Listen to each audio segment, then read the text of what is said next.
부산에서 현재는 지금 여러 군데가 지금 공정동 무궁화동산, 서울식물원, 안산 무궁화동산, 송파 의례성대로, 올림픽공원, 남궁업 기념관 등등 해서 많은 곳을 이렇게 조성을 해서 기증을 하는 보급을 하고 있습니다. 그래서 이곳은 21년도에 이 장성군에서 공무원들이 견학을 다 하고 저를 한번 초대를 했습니다. 군수님이. 그래서 군수님께서 아무 말 않고 사진과 그장환의 무궁화 화려함을 보고 이곳을 내주고 마음대로 해라. 공무원들은 찾지도 못하고 너는 찾지도 하지 말고 부산에서 하라는 대로 해라. 마음대로 해라고 해서 제가 마음대로 한 겁니다. 예. 자, 그것은 그동안의 무궁화 식재 방법이라든가 관리 방법, 사후 관리가 너무 잘못됐던 것을 인식해서 완전히 벗어난 무궁화 동산을 보고 군수님께서 이렇게 맡겨주신 겁니다. 그런데 이것 또한 관리가, 사후 관리가 가장 중요하다는 것을 아마 보실 거예요. 철저합니다. 제가 한 달에 몇 번 오고 있지만은 오늘 약을 쳐라, 풀이 많다, 비료를 줘라 그러면 그 다음날 즉시합니다. 그래서 이곳은 또 전정을 우리 여기 무궁화 봉사단 100여 분이 계시지만 서울에서 기차 타고 2박 3일 와가지고 전정을 저랑 같이 한 곳이기도 합니다. 물론 오늘 오셨지만 올해도 또 오셔야 되겠죠. 전국구. 예, 그래서 이 관리를 제가 이제 품종원에 저쪽에 이제 간단하게 설명을 드리겠지만 현장을 가서 100품종원을 만들었어요.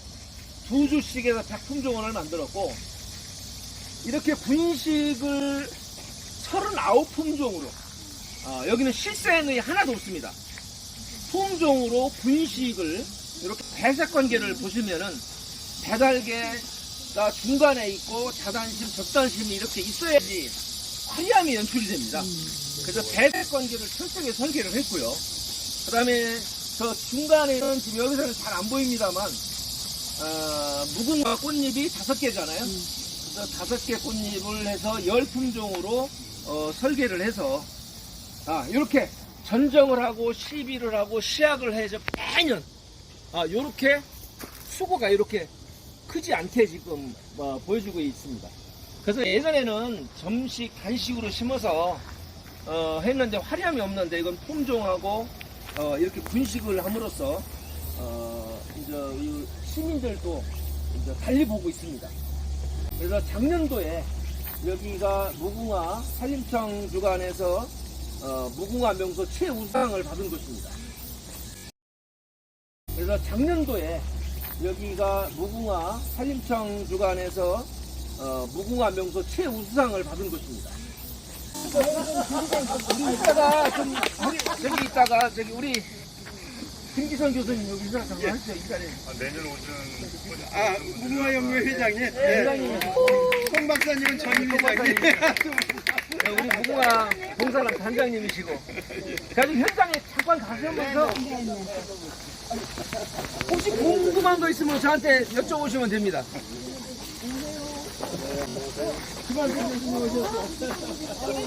교수님.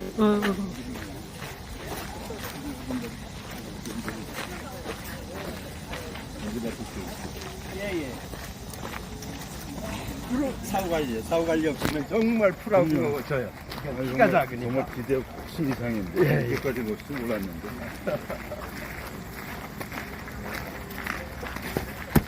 돌에도 무궁화 다 새겨주자. 콩나물도 이제 중간중간에 좀 많이 심어가지고요. 예. 이거 고적한 무궁화를 관리 잘해주니까. 하나, 둘, 셋, 넷. 80cm가 자랐습니다. 예. 80cm가 자란 것은 전정을 했기 때문에 80cm 자라고요. 전정을 안 하면 20cm 이하로 자랍니다. 그런데 이 품종 같은 경우에는 여기 보시면은 여기 입이 있죠.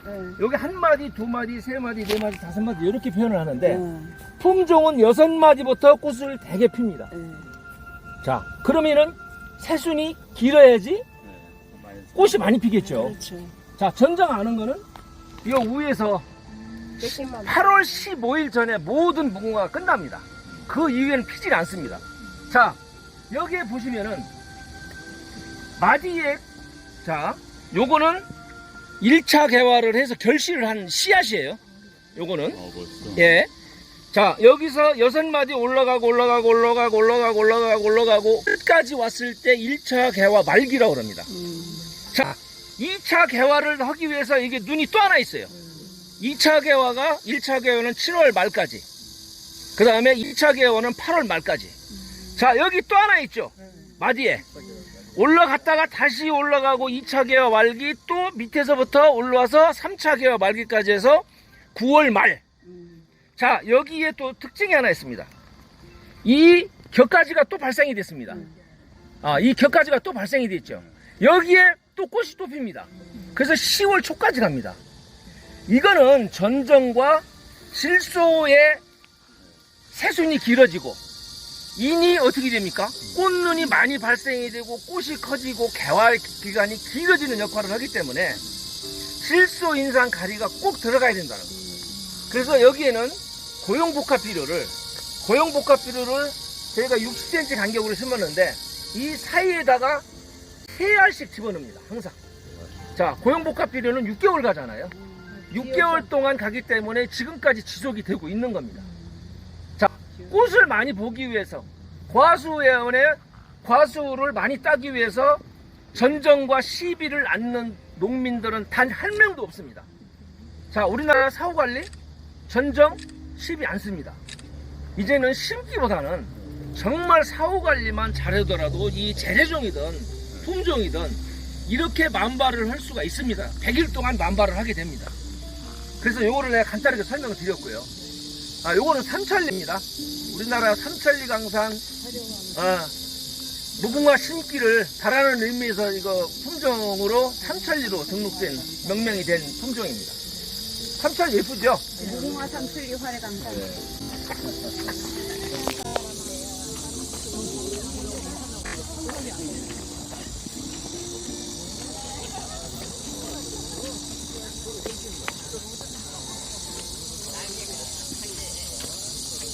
정말 이런 거는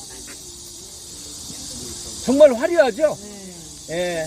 요거는 조금 다화성이기보다는 한 중화성인데, 이게 청단심계입니다. 청단심계 중에서 이렇게, 아주 단실산이 화려하죠? 요거는 김제의, 모 농원에서 요거는, 청학으로 마치 푸른 청학이 날아가는 느낌 같다 해가지고 명명한 이름인데, 요것도 아주 상당히 아름답습니다. 이런 특이한 무궁화도 있다는 거죠. 선생님, 그러면 이제 올 10월 말까지 꽃을 다 보고 나면 11월 달에 전정은 항상 11월 20일경이면은 이거는 낙엽 화립수죠. 낙엽 화립 관목이기 때문에 20일경이면은 낙엽이 다 떨어집니다. 그 이후에 전정을 해야 되고요. 그 다음에 3월 초까지 전정이 좋은 시기인데, 가장 좋은 시기는 1, 2월 달이 가장 좋습니다. 예, 그때 전정을 합니다. 그리고 이거는 전정하는 이유가 뭡니까? 당해년도 꽃이 더 핀다는 겁니다. 자, 올해 이제 꽃이 피고 이 모든 가지에서 꽃이 내년에는 하나도 안 핍니다. 그럼 어떻게 될까요? 전정을 해서 길게 나와야지 꽃이 이렇게 만발을 하죠.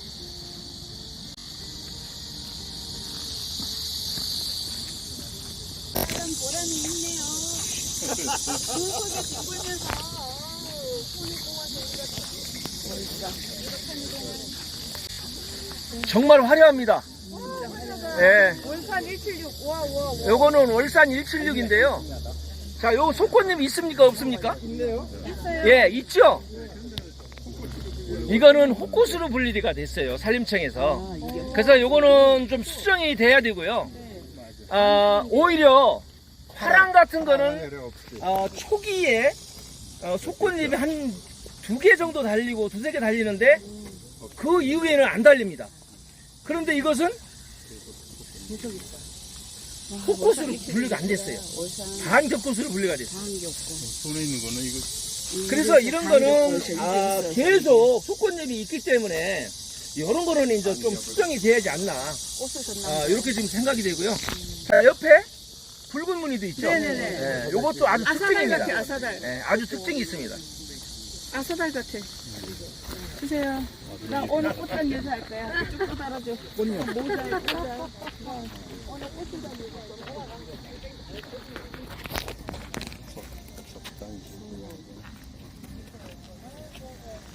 이거는 송화입니다, 송암.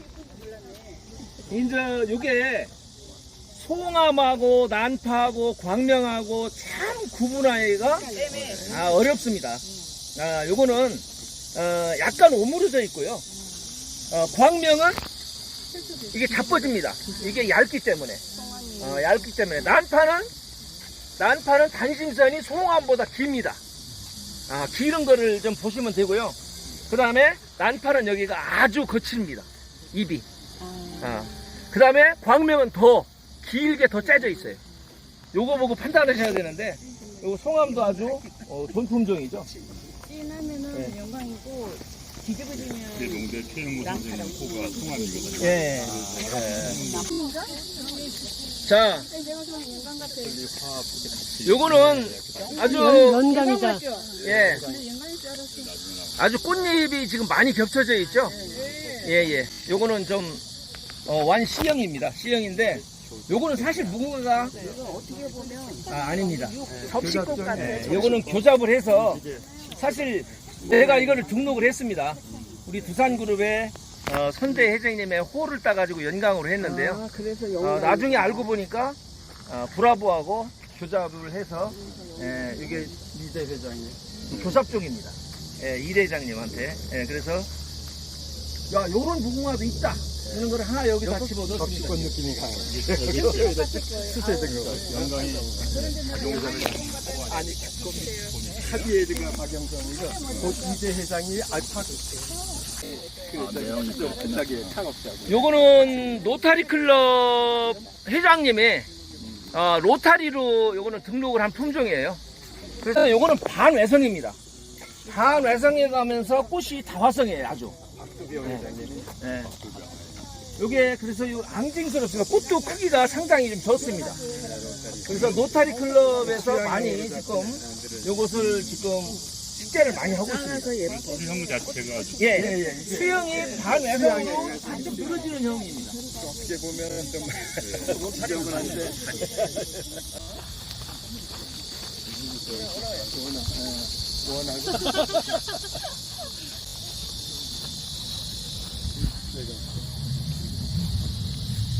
아따, 여기 원래 옐로우시티라서 황금 사철로 그냥. 여기는 여기 보시면 하나, 둘, 셋, 넷, 요거는 다섯 개의 꽃잎을 제가 이제 설계를 했고요. 가운데는 여기가 장성의 옐로우 시티입니다. 처음 와서 느끼셨을 거예요 아마. 뭐 건물이든 뭐 어디든 모두가 돌았습니다. 그 다음에 나무도 거의 모두 다 노란 거로 거의 심습니다. 예. 그래서 황금 사철로 해가지고 장성의 특징을 살렸고요. 그리고 이 잔디밭은 좀 아이들이 좀 나와가지고 좀 놀라고 좀 하려고요. 측량은 크기가 너무 약해서 다른 거로 바꿨어요. 불새로 바꿨어요. 캐나다 가서 소리에서 보니까 요거는 청단심기에서 사실 가장 진한 색을 가지고 있고 가장 다화성입니다. 이거는 무궁화 연구에서 동해로 불리다가 등록된 품종은 아니고요. 그래서 우리 삼대 회장님, 제가 두산에서 박영. 명회장님의 호를 따가지고 영색으로 개명을 했습니다. 예. 그래서 요거는 지금 여기를 지금 유심히 보면은 꽃이 가장 끝에 있죠. 여기 2차 개화 말기입니다 지금. 자, 요게 조생종이에요. 1차 개화는 벌써 끝났고 2차 개화가 밑에서 올라가지고 위에가 지금 있죠. 요 때가 가장 화려합니다. 2차 개화 말기 때가 가장 화려하죠. 뽕이 많이 떨어져 있네. 자, 여기 제가 사실 요거 배달이죠? 샀겠네. 제가 좀 마음이 아픕니다. 요거 샀겠어. 저게 배달 갖고. 자, 배달계의 가장 꽃 화경이 큽니다 이게.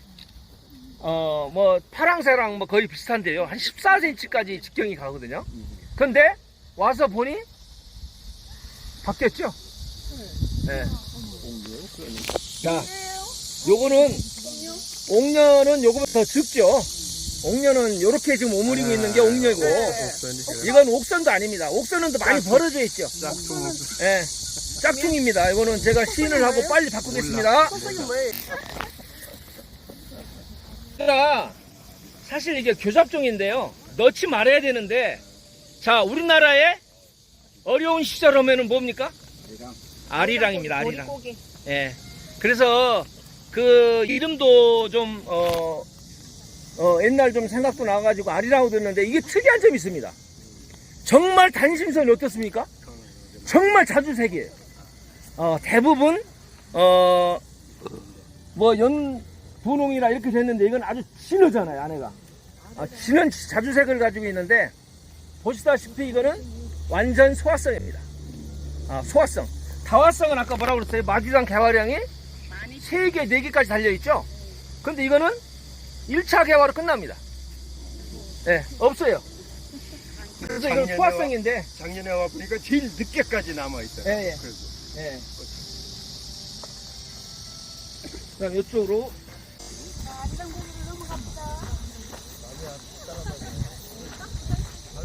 이쪽은 풍경원. 여기 풍경원이고.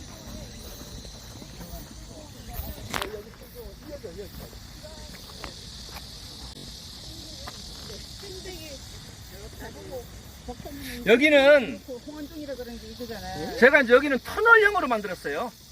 자, 일단 뭡니까? 로타리. 자단심으로 했고 중간에는 심백으로 백단심으로 했고 위에는 다시 노타리로 해서 3단으로 해서 터널형으로 지금 만드는 겁니다. 예. 근데 저는 이제 다음서부터는 요거를 이 상태에서 올라가게 만들 겁니다. 왜? 서울식물원 보셨죠? 네. 서울식물원이 대단합니다. 1단, 2단, 3단이. 그래서 요거는 좀 2단짜리가 여기로 오고 3단짜리가 바짝 와가지고 여기서 이렇게 올라가는. 그래서 요거는 조금 서울식물원보다 못합니다. 이렇게 한 바퀴 돌으면은 백품종을 다 관찰을 할 수가 있습니다. 그래서 2주씩 해서 요건 새아침이죠. 이쪽도 새아침 볼 수 있게끔 요렇게 해가지고 한 바퀴 쭉 돌아 내려지는 거예요. 그거 왜 그럴까요? 요거 왜 그럴까요? 물 관리? 예. 물 관리가? 이거는 물 관리가 아니고요. 이 정도 되면 다 과습이라고 보시면 돼요. 잎이 노랗고 잎이 처진다. 이거는 지금 밑에 뿌리에서 지금 과습으로 인해서 증산작용을 지금 못하는 겁니다. 자, 증산작용을 못하니까 증산작용을 때 뿌리에서 줄기를 통해서 잎의 기공을 통해서 나가야 되는데 이때 사람의 열이 있잖아요. 식물의 열도 이때 같이 배출을 돼야 돼요. 근데 얘들이 배출을 못하다 보니까 열로 인해서 이렇게 죽는 거예요. 그래서 여기서 저희들이 과습이 안 돼가지고 전부 다 몰아가지고 뺐는데 이런 거는 100% 이건 과습 피해입니다. 근데 여기에 지자체 가보면은 아이고 물 안 줬다고 물 막 계속 주고 있어요. 예, 대부분 이거 물 안 줘가지고 가뭄으로 죽었다고 그러는데 이건 다 100% 과습입니다. 이건 뿌리가 없습니다. 이거는 그냥 뽑으면 뽑혀요. 예, 뿌리가 없기 때문에.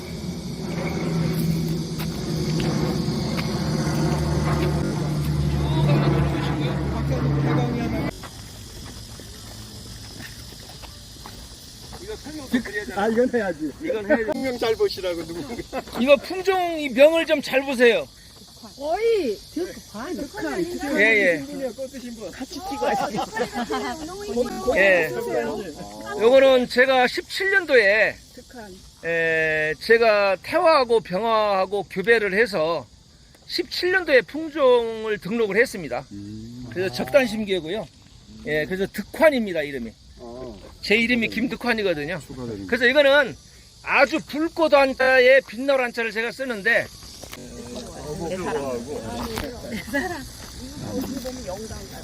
자, 이제 난파 나타났어. 난파 여기는 난파. 광명이죠? 이게 그래서 이게 정말 구분하기 힘든 게 이게 광명 잘못 들은 겁니다. 이게 송암이에요. 자, 송암이죠. 아까 내가 설명을 드렸잖아요. 왼쪽 게 송암이고 오른쪽 게 광명이다. 네. 자, 입이 뒤로 자빠졌죠? 네. 이게 얇아요. 그 다음에 안에 지금 뭐가 돼 있습니까? 단심이. 금빛 같은 곰팡이형이 발생이 됐죠? 네. 송암은 안 생깁니다. 맞아요. 그리고 이거는 속꽃잎이 가끔 생겨요. 광명은. 이건 안 생기고. 자, 잎도 보여드리겠습니다. 내려버렸어. 철수해버렸어. 잎은 이거, 광명은 아주 거칠죠? 오글오글하고 길은데 요거는 조금 완면하죠. 이렇게 소중하게?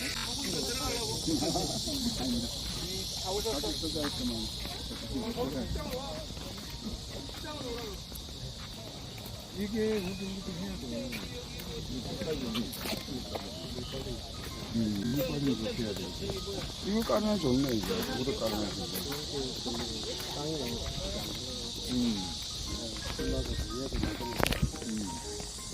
시죠?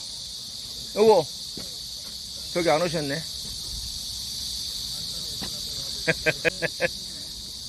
우리 저 학생 들어와야 돼. 자, 이거는 이 꽃을 안 보면 싫어해요. 이 꽃을 안 보면 아주 싫어합니다, 이 나무는. 예, 나를 보라. 아주 이 색깔에 나보라, 이보라. 요 색깔도 좀 나무 색깔도 틀려요. 그러네. 이름이 나를 보라 그래서 나 보랍니다. 네. 자, 원하는 잎이 두껍습니다. 오므려져 있는데 이거는 얇으니까 어떻게 돼요? 벌써 12시 되니까 뒤로 자빠지는 거예요. 뒤로 오므라지는 거예요. 자, 요게 표현이 안 된다 그러면은 잎을 보면 확실히 나옵니다.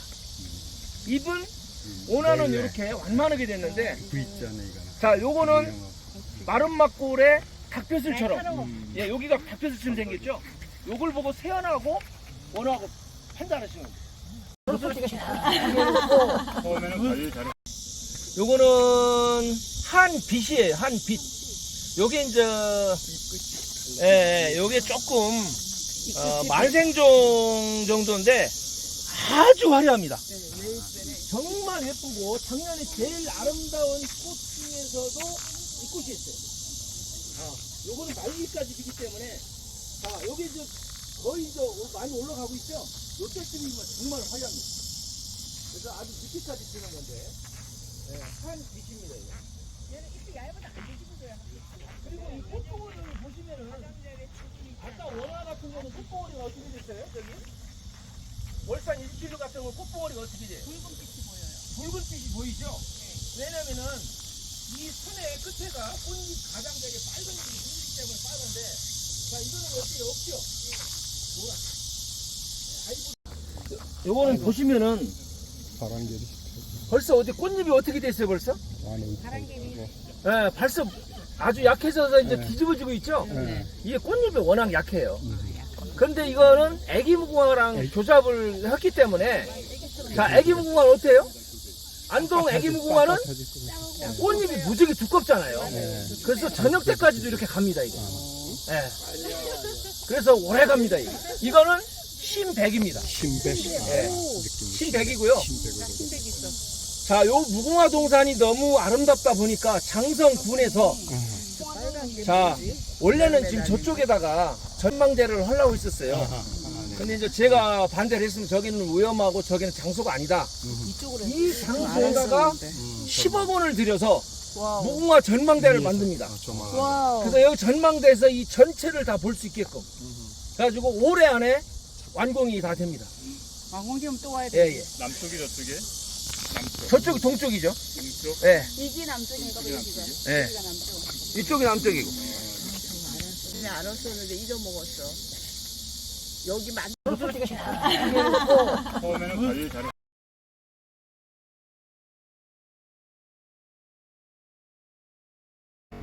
존경하는 무궁화의 외전민들과 나라큰 문화를 사랑하는 여러분을 진심으로 환영하고 오늘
궁금한 점이 있으시면은 이렇게 언제든지 손을 들어 주시고 함께 이야기를 나눌 수 있으면 좋을 것 같습니다.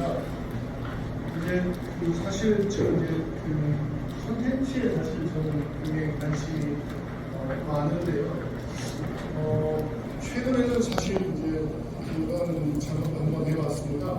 이게 KBS하고 좀 금액을 좀 들여가지고 이렇게 다큐멘터리를 제작을 해보니까는 효과가 이제 굉장히 오래 남고 그리고 이제 공연방송의 힘이라는 게 이게 작은 어떤 유튜브 영상 이렇게 매운질하는 것보다 어마어마한 효과가 있구나 이런 것을 느낄 때가 있었습니다. 그래서 지금 이제 사실 이 만들어주신 작업을 보면서 저희가 그런 방향으로 나가면 좋겠다는 생각을 제가 하나 했었고요.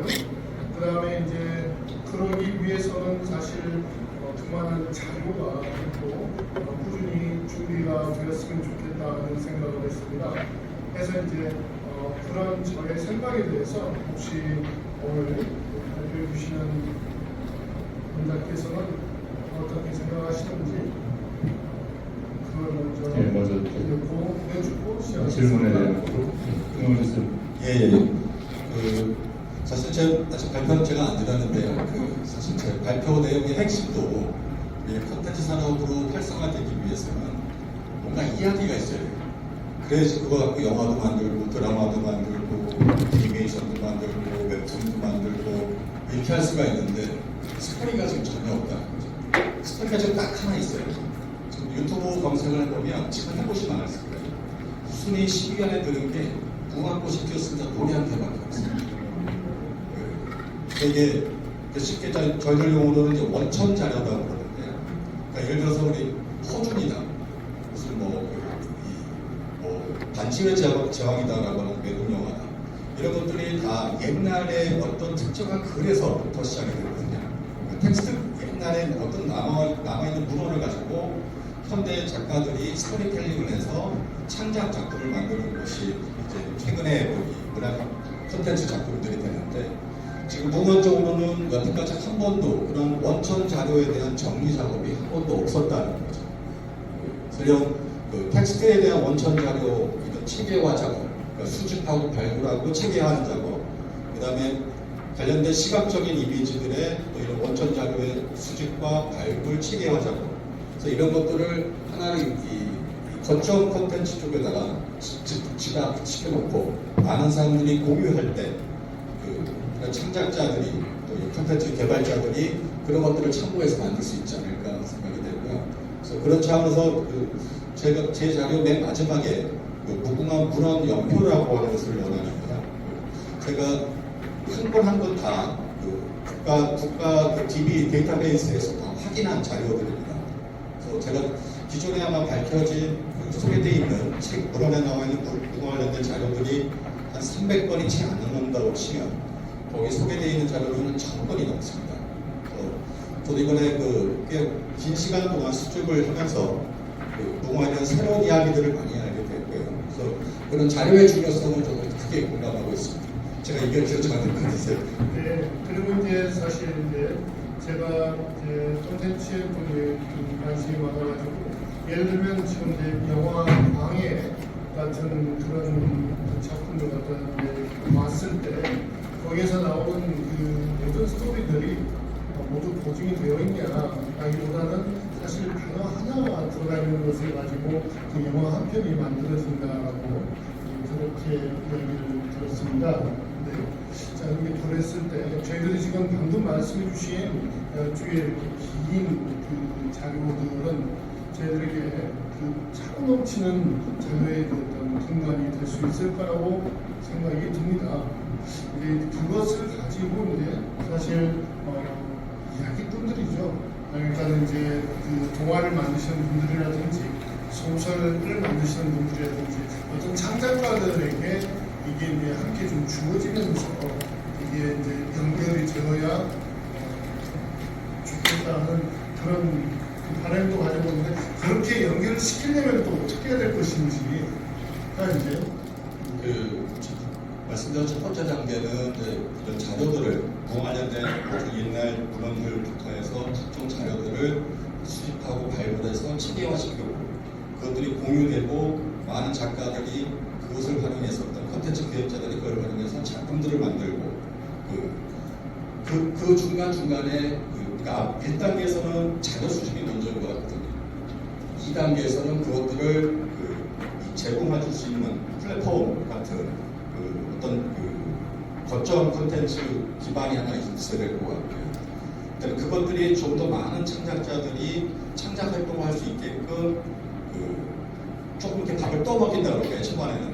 그래서 창작 소재 개발 같은 공모전을 한다든지. 그러니까 예를 들어서 1500년대에 구봉룡이라고 하는 시인이 계시거든요, 그분이 원래 아메머사세요.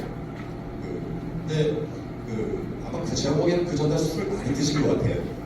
남해 나가다가. 그래서 이 남원에 전라남도 남원에 도착을 하면서 술이 떠나는 상태에서 풍시를 읽는데 무궁화 울타리 이야기가 나옵니다. 그래서 뭐 그런 재미난 이야기 에피소드들부터 해서 뭐 아픈 이야기들은 너무 많죠.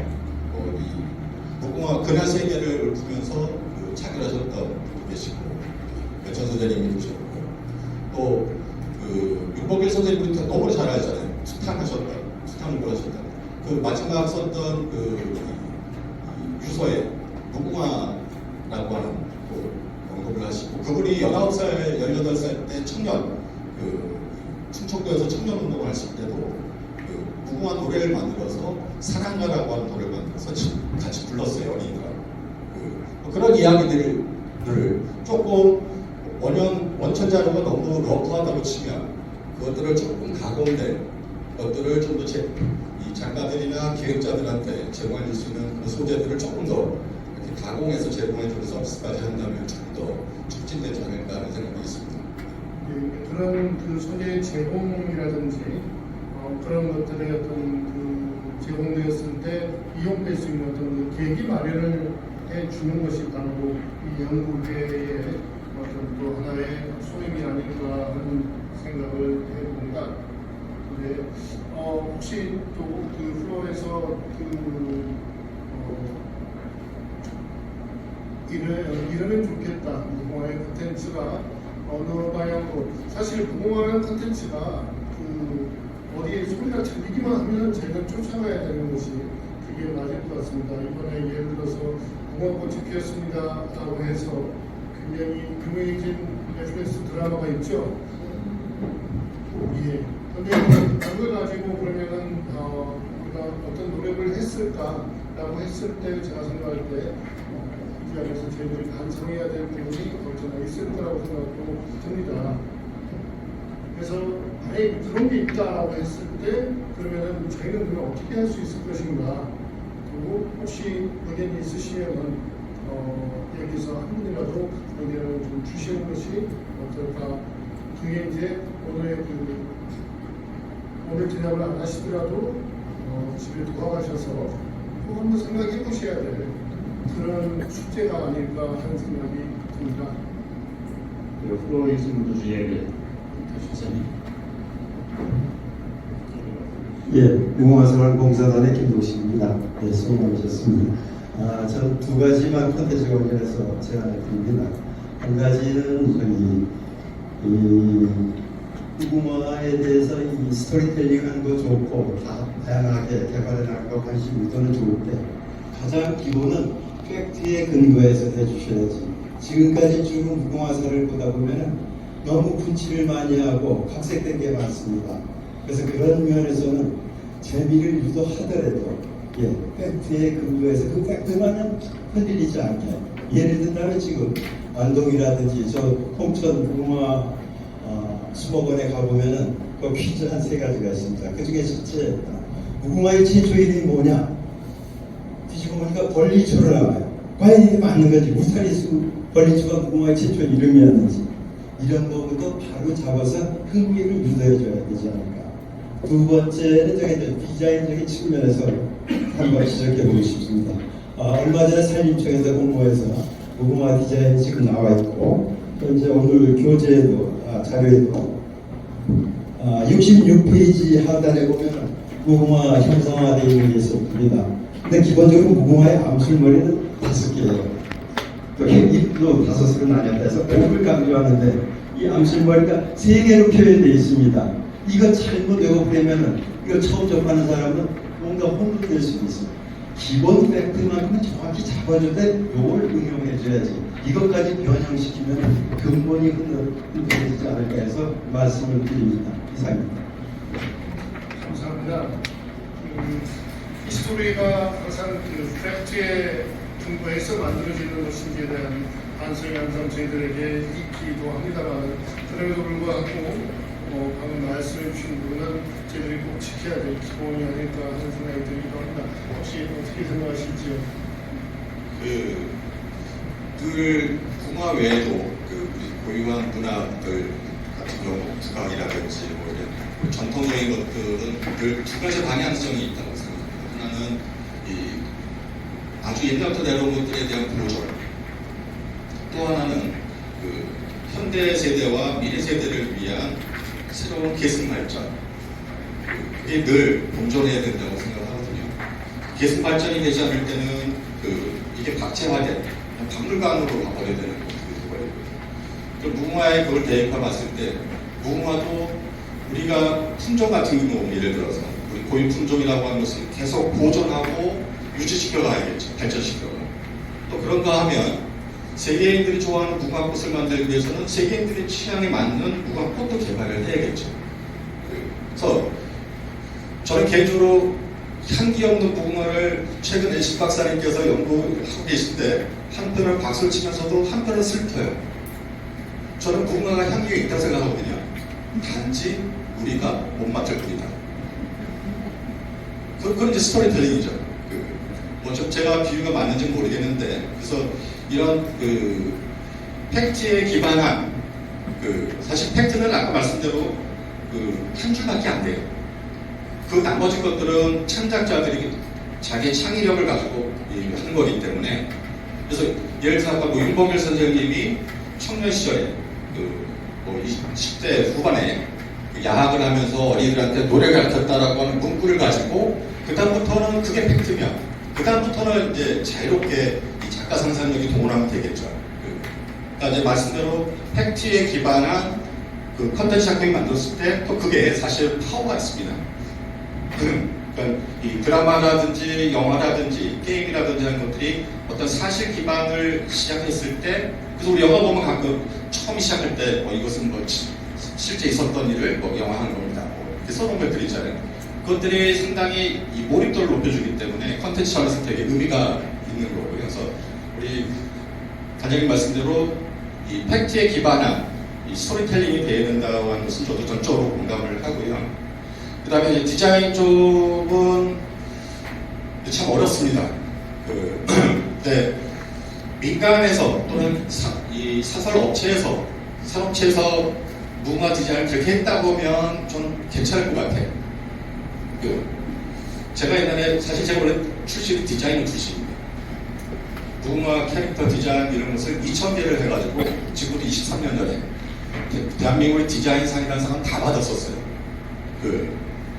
그때 제가 우리 연구에서도 전화가 왔었고, 제가 그때 활동을 안 했을 때입니다.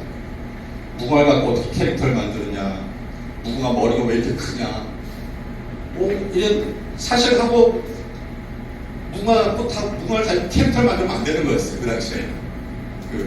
그런 시절이 있었는가 하면, 지금은 그때 무궁화 캐릭터니까 의인화 시키니까 손도 있잖아요. 손을 3개 그렸다고 또 뭐라고 그러시고. 그래서 이런 디자인 쪽은 조금 더 그런 걸 좀 자유롭게 해주는 게 좋을 것 같고요.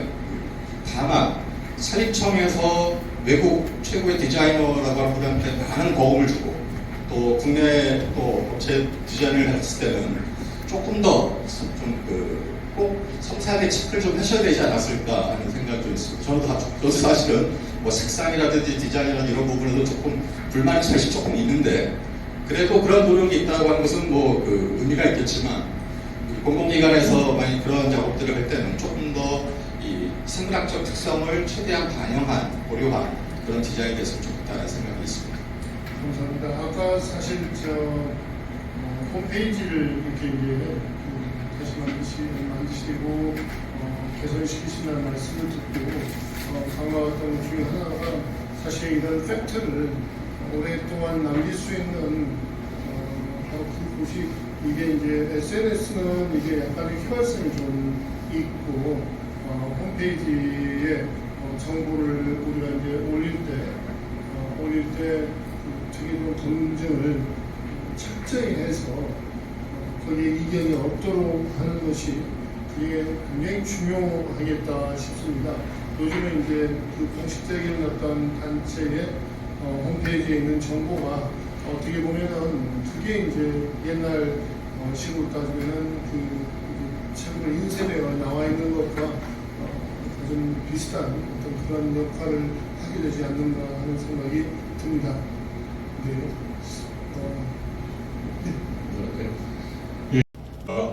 올해 공화의 문서 시간입니다.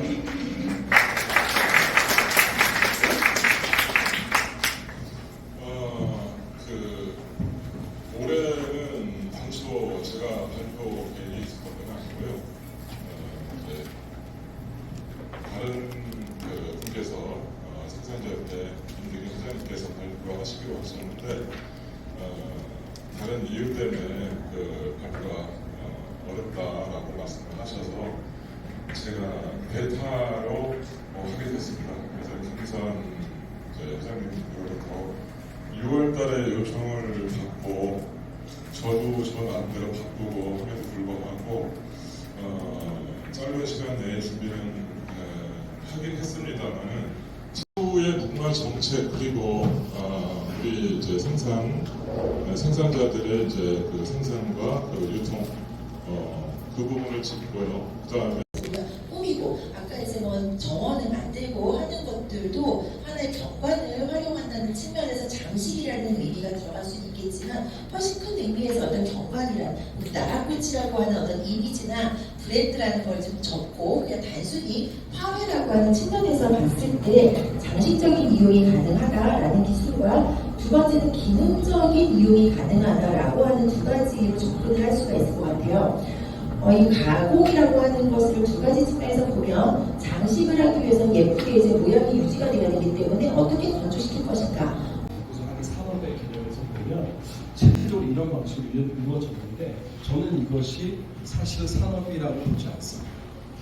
그러니까 이 생산 보급의 원천을 관해서 나오는 돈이 그래서 그것을 이용하는 것 사실 이용자는 그게 필연적입니다. 그리고 생산이 유발되지 않습니다. 왜냐하면 관에서 돈을 주지 않으면 더 이상 생산이 유발되지 않습니다. 그건 정상적인 산업이라고 볼 수가 없다고 생각하고요. 지금의 무궁화 산업이라고 하는 무궁화 식물체를 유통시키고 소비하는 이 방식은 사실 산업이라기보다 그냥 보급품 수준 아닐까. 국가는 이 무궁화를 그냥 보급품 정도로 생각하는 게 아닐까 이런 생각을 합니다. 왜냐하면 보급이란 말은 일방적인 제공이잖아요. 공급은 수요와 필요에 의해서 제공되는 건데 보급이라 하면 그냥 일방적으로 주는 겁니다. 지금도 아직도 무궁화를 보급품으로 인식하에 있지 않나 이런 생각을 좀 해봅니다. 그래서 저는 이게 만약에 보급이 아니라 어떤 생산 개념에서 산업적 개념에서 이 생산 무궁화 산업을 발전시키려면은 제일 중요한 건 소비가 생산을 유발하는 시스템이 가장 중요하고요. 그것이 확산됐을 때 산업이 커지는 거고 그렇게 산업이 커지는 데 있어서 몇 가지 요소가 필요하다고 생각합니다. 아직까지는 그런 기반이 우리는 없다라고 생각을 하고 세 가지의 필요한 게 있는데 하나는 정품에 대한 코드화. 아까 우리 이충환 소장님 말씀하셨는데 품종에 대한 명확한 정보가 있어요. 그래서 저는 그걸 코드화라고 표현을 했는데 좀 코드화했으면 좋겠습니다. 아까 얘기 잠깐 자료가 없었지만 제가 몰래 카피를 했는데 그 10개소의 그 무궁화 동산 조사를 하셨을 때 109개 품종 중에서 31품종이 하자예요. 그러니까 30%가 하자거든요. 근데도 이거 그 누가 관리하고 누가 그거에 대한 책임 소재를 따져서 그걸 다시 복구를 했는데 그런 문제점을 할 수 있는 시스템이 지금 없다는 게 문제라고 생각이 듭니다. 그래서 저는 정부가 해야 될 가장 큰 역할은 정부가 그런 전문 지식이 없더라면 연구회든 학계든 같이 참여해가지고 정확한 품종에 대한 그런 어떤 코드화시키는 게 필요하고 그 품종이 어떤 특성을 갖고 있는지 그다음 필요하다면 정확하게 정품 확인서를 발행할 수 있는 수준의 그런 데이터베이스를 갖고 있어야 되겠다라고 했고 전국에 아까 굉장히 많은 웅어 동산도 있는데 웅어 동산이라는 게 사실 자세히 보면 사실 표본품입니다. 그러니까 품종 전시장이에요. 그러니까 그것들이 지금 많이 틀리고 있다니까 그 자원들을 잘 이용하면 코드화도 가능하지 않을까 생각이 듭니다. 필요하던 품종 감독, 감별위원회라든지 그런 것들이 좀 필요하다고 생각합니다. 두 번째는 상품 품질에 대한 관리입니다. 아까 다와성 말씀하셨는데요. 절간당 한 3개 이상이면 다와. 그다음에 아까 0.3짜리도 있었죠. 근데 꼭 꽃이 많이 핀다고 해서 그 품종이 좋다고 볼 수 없다고 저는 생각합니다. 왜냐하면 소 기호에 따라 달라질 수 있기 때문에. 그러니까 다만 그 품종이 어떤 특성을 갖고 있느냐에 대한 정확한 그 품질에 대한 그 기준, 또 하나는 그것들을 유지하기 위한 식재 관리 기술에 대한 기술의 표준화 이런 것들이 있어야 된다고 생각되고요. 왜냐하면 같은 품종이라도 척박한데 햇빛이 없는데 상황에 따라서 색깔이 연해지기도 하고 꽃이 작아지기도 합니다. 그래서 그런 것들은 결국 식재 관리에서의 관리가 좀 잘 돼야 되는데 그런 면에서는 저는 그런 환경 관리, 그다음에 시비 영양 관리, 전정 관리가 굉장히 표준화돼야 된다.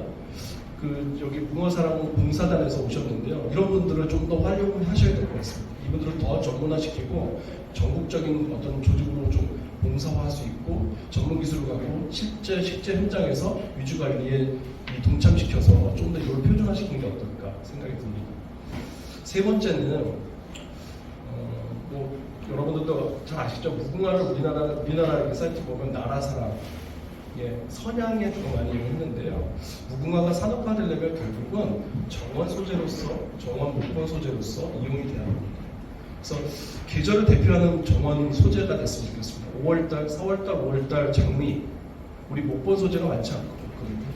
6, 7월달 수국, 8, 9월달 무궁화. 또 그런 패턴을 만들어서 국민들에게 정원을 갖고자 하는 국민들에게 좀 무궁화가 하나의 목본 우리 오너멘털로서의 가치가 있다는 걸 명확히 좀 알려주고 이미 우리 거를 세계화시키는 게 의미가 없는 게 전 세계가 이미 무궁화를 굉장히 사랑합니다. 정원수로서 굉장히 좋아합니다. 그렇기 때문에 우리도 충분히 우리 국민들에게 우리의 아름다운 무궁화를 소개할 필요가 있겠다. 나라 사랑 너무 정적인 개념적인, 관념적인 거에서 좀 벗어나서 항상 형태적인 아름다움을 좀 더 우리가 좀 보여줘야 되지 않을까. 그래서 그런 정원 소재로서의 어떤 그런 소재로서의 무궁화를 좀 더 부각시키고 그게 필요한 우리가 기술이라든지 품종 관리라든지 식재 관리라든지 이런 것들을 해갔으면 좋겠습니다. 네, 오늘 간단하게 제가 일단 이렇게 말씀드리겠습니다. 네, 감사합니다. 우리 정강 소장님 발표해 주신 데에 대해서 토론으로서 정부의 무궁화 진흥 계획에 대해서 말씀하시면서 거의 이거 보급이지 이제 산업화가 될 수 없다. 그래서 조금 더 소비가 생산을 유발시켜야만 산업화시킬 수 있다. 그러기 위해서는 정품에 대한, 즉 품종에 대한 포도가 필요하고 전문기관들의 관여가 필요하다는 말씀해 주셨고 두 번째로는 상품의 품질 관리. 그래서 이거는 이제 관리를 잘하기 위해서 오늘도 이제 많이 오셨지만 무궁화사랑 봉사단 같은 이런 자원 집단들, 또 기술 집단들을 많이 활용해야겠다. 마지막으로 선양을 위해서는 이제 정원 소재로서 우리가 좀 더 활용을 해야겠다. 쉽게 말하면 좀 더 원예화시키고 적용 목적으로 사용할 수 있도록 되어 있다는 그런 말씀을 특히 제가 와닿는 말씀은 4월달에 장미, 6, 7월달에 수국. 수국이 요새 굉장히 지금 인기를 끌고 있는데 좀 덥지만 8, 9월달에는 무궁화 이런 식으로 개념이 바뀌도록 좀 노력하겠다는 말씀입니다. 감사합니다.